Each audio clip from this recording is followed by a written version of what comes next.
Doctor صاحب پچھلے programme میں ہم بات کر رہے تھے تقویٰ کے حوالے سے، تو بہت سارے سوالات جو تھے وہ ان ذہنوں میں باقی رہ گئے. اچھی بات. تو یہ نوجوان پھر حاضر ہیں اور کچھ پوچھنا چاہ رہے ہیں.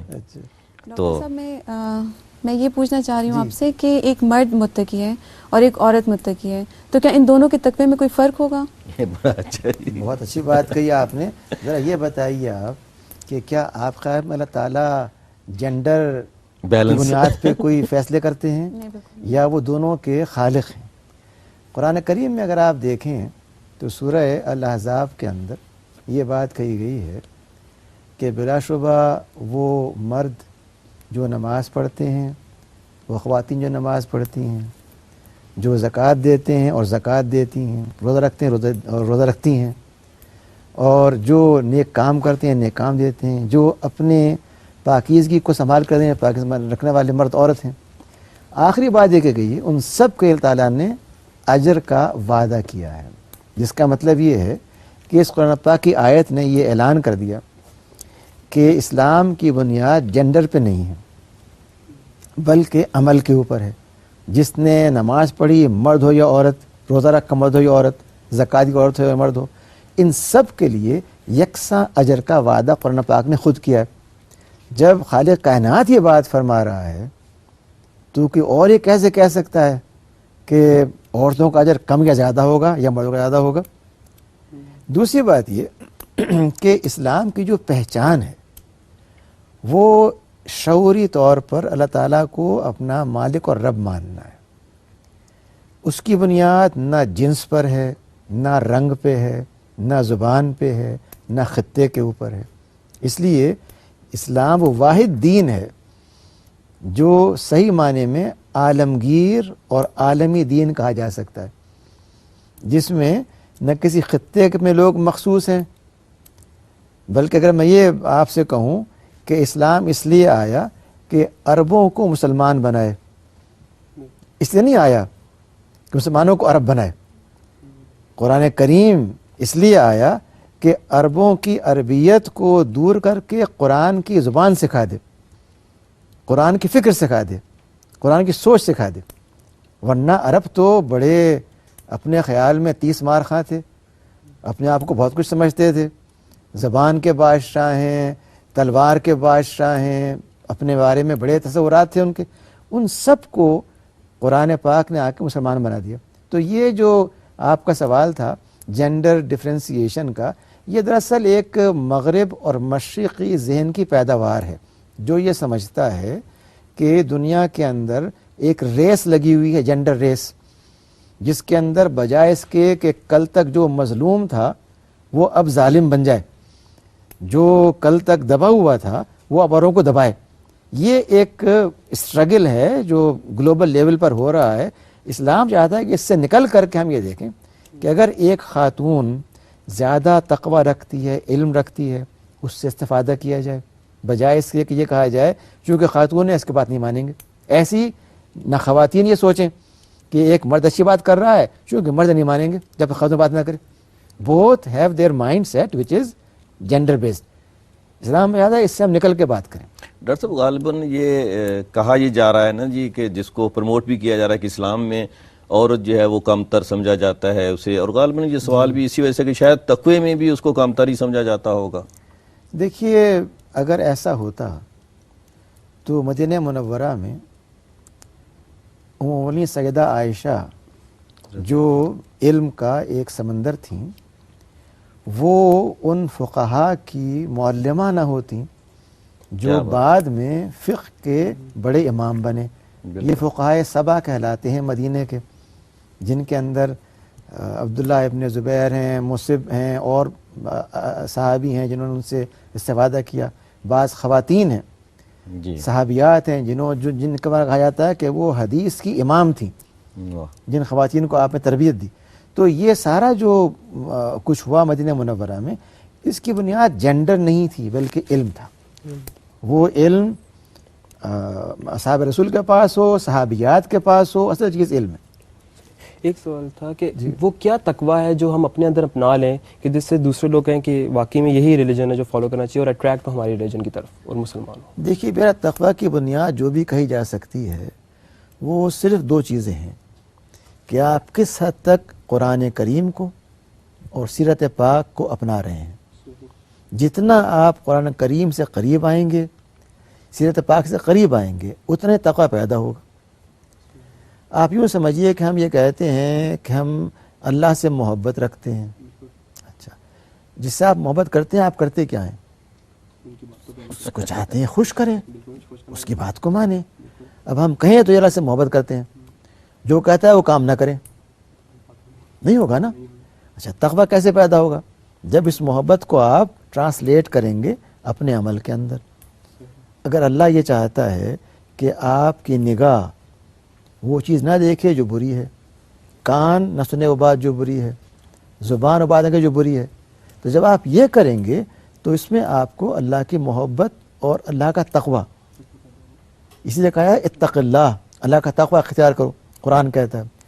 جب آپ اس سے آگے بڑھیں گے اور آپ چاہیں گے کہ تقوی وہ اختیار کریں جو اللہ کے رسول کا تھا، تو آپ یہ چاہیں گے کہ جو کچھ آپ نے کیا، اگر آپ نے تبسم فرمایا بات کرتے ہوئے، اگر آپ نے بات نرم زبان کے ساتھ کی، چیخ پکار کے ساتھ نہیں کی، ڈراماٹائز نہیں کیا اپنے بولنے کو. کچھ لوگ سمجھتے ہیں کہ آپ ڈراماٹائز کر کے بولیں گے، کبھی زیرو بم ہے، کبھی آپ رونے کے انداز میں بول رہے ہیں، کبھی چیخنے کے انداز میں بول رہے ہیں تو بڑا اثر ہوگا. یہ تو نہیں کیا اللہ کے رسول نے، آپ نے نرمی سے بات کی. جب آپ یہ کریں گے تقوی پیدا ہوگا. یہ تقوی جو ہے وہ ان اعمال کے اختیار کرنے کا نام ہے جو قرآن کریم اور سیرت پاک سے نکل کے آپ کے سامنے آتے ہیں. ڈاکٹر صاحب، میرا آپ سے یہ سوال تھا کہ آج کل مسلمانوں کو اس موجودہ دنیا میں جی وہ مقام اور وہ عزت حاصل نہیں ہے جو آپ صلی اللہ علیہ وسلم کے زمانے میں اور آپ صلی اللہ علیہ وسلم کے بعد کے زمانے میں حاصل تھی. کیا اس کی یہ وجہ تو نہیں کہ ہمارے دلوں میں اور ہمارے اعمال میں تقوی کی کمی ہے؟ دیکھیے بات بار بار گھوم کے آ رہی ہے دل کے تقوی کی. میں نے پہلے بھی آپ سے گزارش کی تھی، دل کا تقوی بنیاد ہے اس تقوی کی جو ظاہر ہوتا ہے. جب دل میں آپ کے اللہ کی محبت خوف نہیں ہوگا تو عمل میں بھی نہیں ہوگا. لیکن جو چیز کاؤنٹ کرتی ہے وہ محض آپ کا دل کا تقوی نہیں ہے بلکہ جو آپ کر رہے ہیں. اس لیے انسان کی نجات کا انحصار اس کے اعمال کے اوپر ہے، محض نیت پہ نہیں ہے. نیت تو میری یہ ہے کہ میں آپ کی بڑی خاطر تواضع کروں، آپ گھر میں آئے میں پانی بھی نہ دوں آپ کو، تو اصل چیز کیا ہوئی؟ میرا نیت ہوئی یا میرا عمل ہوا؟ عمل. اس کا مطلب یہ ہے کہ تقوی وہ ہے جس سے آپ ٹرانسلیٹ کریں عمل کے اندر. جو بات آپ نے کہی مسلمانوں کے زوال اور عروج کے حوالے سے، دیکھیے ہم نے تقوی کو محدود کر دیا عبادات تک، جبکہ تقوی کا مطلب یہ ہے کہ آپ جو کام بھی کرنے جا رہے ہیں اس کام کے اندر ایکسیلنس ہو. ایک حدیث میں یہ بات کہی گئی ہے کہ اگر تم جانور ذبح کر رہے ہو تو وہ بھی کرو تیز ترین آلے کے ساتھ. یہ جو ہے اس کا مطلب یہ نہیں ہے کہ آپ ایجوکیٹ کر رہے ہیں بچری، نو. آپ یہ سکھا رہے ہیں کہ جو کام بھی کرنا ہے، اگر آپ کو ٹرم پیپر سبمٹ کرنا ہے تو وہ بیسٹ ٹرم پیپر ہو جس کے لیے آپ نے ریسرچ کی ہے. اگر آپ کو ایک مریض کو دیکھنا ہے تو مریض کے مرض کی تشخیص کرنے میں آپ جلدی نہ کریں بلکہ پوری معلومات لے کے کیس اسٹڈی بنا کر کے پھر آپ اس کو دوا دیں. یہ ہے تقوی. یہ کہ تقوی جو ہے وہ کسی چیز کو محض نمائشی کرنے کا نام نہیں ہے بلکہ to go in depth and excellence. جب آپ نماز پڑھ رہے ہیں اور نماز پڑھتے میں آپ کے ذہن میں یہ ہے کرکٹ میچ دیکھوں گا آدھے گھنٹے کے بعد، اور آپ کے ذہن میں بالر کی شکل آ رہی ہے اور کیچ ہو رہا ہے کوئی آپ کے ذہن کے اندر، تو وہ نماز کیسی ہوگی؟ نماز آؤٹ ہو جائے گی. نماز آؤٹ ہو جائے گی. جس کا مطلب یہ ہے کہ اگر نماز پڑھنی ہے تو وہ ہو جو قرآن کہتا ہے کہ مومن وہ ہیں جو نماز میں خشیہ کرتے ہیں، لَذَّهُمْ فِي صَلَاتِهِمْ خَاشِعُونَ. خشیہ کا مطلب یہ ہے کہ اللہ تعالیٰ کے وجود کے احساس کو دل میں لاتے ہوئے اس کو کیا جائے. تو یہ تقوی ہے یہ محض کسی ایک چیز کا نام نہیں ہے، اور اس کا تعلق اس کے ساتھ ہے کہ آپ کتنی توجہ کے ساتھ اللہ پر بھروسہ کرتے ہوئے کام کر رہے ہیں. جب یہ آپ کریں گے آپ آگے بڑھیں گے. ڈاکٹر صاحب ایک بات یہ بھی تو ہے نا جی کہ جیسے اگر ہم اپنے ان گولڈن ایجز کو دیکھیں تو اس میں جو سائنسدان تھے، جو حکمران تھے، وہ سب کے سب تہجد گزار تھے، اور ہم نے اسی پہ ترقی بھی کی کہ حضرت علی کے دور کو اگر دیکھیں تو جو اس وقت 30 ممالک ہیں وہ ایک سلطنت تھی، اور کوئی 40 کروڑ سے بھی زیادہ کا جو تھا ارض جو تھا وہ ان کی ایک سلطنت کا حصہ تھا. اور جب بھی ہم نے اس تقوی کو چھوڑا تو ہمارے اوپر زوال بھی جو ہے وہ آیا. مطلب اس وقت آپ کو اچھا سائنسدان بھی نہیں ملے گا اینڈ ادرز. مشہور صحابی ہیں عبداللہ بن عمر بن العاص جی، ان کے بارے میں ان کے والد نے آ کر کے حضور سے یہ بات کہی کہ یہ رات بھر تہجد پڑھتا ہے، دن بھر روزہ رکھتا ہے. اوکے. آپ نے ان کو بلایا اور کہا کہ میں نے یہ سنا ہے تمہارے بارے میں، تو کیا تم ایسا کرتے؟ ہاں ایسا کرتا ہوں. آپ نے فرمایا کہ تم نماز بعض حصے پڑھو رات کے، بعض حصے میں آرام کرو. ٹھیک. اور ایسے یہ فرمایا کہ روزے تم مہینے میں 3 رکھ لو بجائے پورے روزے رکھنے کے، وہ 30 کے برابر ہو جائیں گے. گویا بجائے اس کے کہ آپ یہ کہتے کہ تم تہجد ہی پڑھتے رہو ساری رات. ٹھیک. اچھا، اس کا مطلب کیا ہوا کہ جو آپ نے کہا سائنس تہجد گزار تھے وہ تہجد پڑھتے تھے لازماً، لیکن دن کے اوقات میں سوتے نہیں تھے تہجد کی بنا پر. ہم یہ سمجھتے ہیں کہ تہجد تو پڑھ لیں رات کو، دن کو آرام فرمائیں. یہ تو اسلام نہیں ہے. اسلام کا تو مطلب یہ ہے کہ آپ تہجد لازماً پڑھیں، لیکن جو دن کے اوقات ہیں پورے کے پورے وہ آپ کے سائنٹیفک ڈیولپمنٹ ہو، اکنامک ڈیولپمنٹ ہو، وہ سوشل ڈیولپمنٹ ہو، ان سب کے لیے آپ اس کو استعمال کریں. جب ہم نے یہ کیا، ہم لیڈرز تھے، جب آپ نے سمجھ لیا کہ محض عبادت کرنی ہے یا عبادت کو چھوڑ دینا ہے اور محض دنیا سنبھالنی ہے، تو دونوں ایکسٹریمز جو ہم نے اختیار کیے وہ تباہی کا باعث بنے. ایک شخص حج کرنے جا رہا ہے جی اور اس کے ملک میں آفت آئی ہوئی ہے، تو حج کی بجائے اگر وہ آفت زدہ لوگوں کی مدد کرے ان پیسوں سے تو وہ زیادہ بہتر نہیں؟ بیٹا یہ بتائیے کہ اگر آپ کو شدید بھوک لگی ہوئی ہے جی، اور آپ بجائے کھانا کھانے کے صرف پانی پی لیں تو کیا بھوک ختم ہو جائے گی آپ کی؟ کھانا اگر ایک چیز فرض ہے اور اس کی بھوک تو کبھی بھی ختم نہیں جس کا نام حج ہے، جی تو اس فرض کی جگہ اگر آپ کسی کو خیرات کر دیتے ہیں جی تو کیا اس کا بدل ہو سکتا ہے؟ یعنی ہم نے یہ سمجھ لیا ہے کہ ایدر اور درست ہونا چاہیے، ایسا نہیں ہے. اسلام یہ کہتا ہے کہ آپ فرائض کو فرائض کے مقام پہ رکھیں. حج ایک فریضہ ہے اور ایک عبادت ہے. غریب کی امداد کرنا، اس کو اس کی مشکلات کو، قرض کو، پریشانی کو دور کرنا، یہ بھی آپ کا ایک دینی فریضہ ہے جس کے لیے تعالیٰ نے کہا ہے کہ آپ زکوٰۃ کا استعمال کریں، صدقات کریں، انفاق کریں. یہ 3 اصطلاحات جو قرآن پاک میں آئی ہیں، کوئی ایک بھی حج کا بدل نہیں ہے، یہ اس کے ساتھ آئی ہیں. جس کا مطلب یہ ہے کہ جو ایک ہم نے بنا لیا ہے اپنے ذہن میں تصور کہ حج تو بھئی محض اللہ کے گھر کے لیے ہے، یہ کام زیادہ مفید ہے، یہ فیصلہ کون کرے گا؟ جو خالق کائنات آپ سے کہتا ہے وہ ہوگا یا جو آپ چاہتے ہیں وہ ہوگا؟ جب اس نے آپ پر ایک چیز اوبلیگیٹری کر دیا، فرض کر دیا ہے، آپ یہ تو ہو سکتا ہے کہ آپ اس حج کو مؤخر کریں اس بنا پر کہ کچھ اور ذمہ داریاں آپ کی ہیں، لیکن اس کا بدل نہیں ہو سکتا. It remains as it is. جو کہ اسلام کے جو اصول ہیں وہ میرے اور آپ کی رائے پر نہیں ہیں، میں کیا سوچتا ہوں، یہ تو اس پر ہے خالق کائنات کیا کہتا ہے، رسول اللہ صلی اللہ علیہ وسلم کیا بات فرماتے ہیں. اگر حضور نے یہ بات فرمائی ہے وہ بات قیامت تک حق ہے.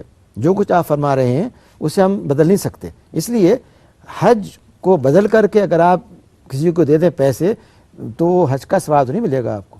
حج تو اپنی جگہ پر. ڈاکٹر صاحب ایک آدمی نے 5 حج کیے ہوئے ہیں اور وہ ہر سال حج پہ چلا جاتا ہے یا اس پہ، تو کیا اس کے عزیز لیے من حکم 5 حجوں کا ایک حج کا ہے. ایک حج کا اگر تو اگر ایک حج کے بعد آپ باقی اگر پھر دوبارہ اگر ہم اس کو اگر اسی طرح سے ہم اس کو اس طرح سے کر لیں کہ ایک آدمی ہے عمرے پہ عمرہ کرنے جا رہا ہے، حج پہ حج کرنے جا رہا ہے، جبکہ اس کے ہمسائے میں ایک شخص بھوکا مر رہا ہے.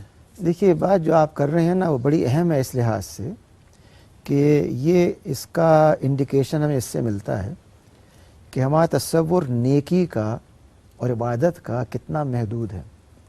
ہم یہ سمجھتے ہیں کہ خانہ کعبہ میں جا کر واپس آنا جو ہے صرف یہی عبادت ہے، جبکہ آپ کا پڑوسی جو بھوکا ہے اس کو غذا فراہم نہ کرنا اس کے حق کی پامالی ہے اور جواب اللہ تعالیٰ کے یہاں ہے. گویا کہ اسلام یہ چاہتا ہے کہ آپ وہ توازن پیدا کریں جس میں حج کے مقام پر ہو، لیکن جو بقیہ ذمہ داریاں ہیں وہ آپ اس کے ساتھ پوری کریں. زکوٰۃ کیوں فرض کی گئی؟ اس لیے کہ سوشل اوبلیگیشن ہے. زکوٰۃ کا مطلب یہ نہیں ہے کہ آپ نے محض کسی کو دے دیے 500 روپے، کسی کو 600 روپے دے دیے. زکوٰۃ کا مطلب یہ ہے کہ آپ ایک شخص کی ضرورت پوری کر رہے ہیں ایسی کہ وہ سسٹینیبل بن جائے، وہ سیلف ریلائنٹ بن جائے.